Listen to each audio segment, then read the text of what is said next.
Нишке түсу кездейсоқтық емес. Бұл жүйелі еңбек. Біз тек баласының болашағына бей-жай қарамайтын, нақты нәтижеге ұмтылған 12 ата-ананы іздейміз. Бастамас бұрын шынайы ашығын айтайық. Емтиханға 1 ай қалғанда жүгіретін ата-аналарға арналмаған. Өз еңбегісіз грант ұтып кетеді-ау деген ата-аналарға арналмаған. Бірнеше ай бойы тұрақты дайындыққа уақыт бөлгісі келмейтін ата-аналарға бұл бағдарлама сәйкес келмейді.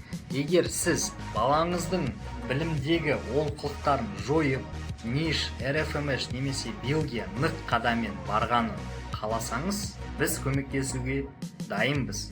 10 жылдық тәжірибе, 6000-нан астам грант иелері біздің жүйенің тиімділігін дәлелі. Бізде баланың білім деңгейін анықтайтын тегін тест бар. Бірақ бір ғана шартымыз бар. Егер сіз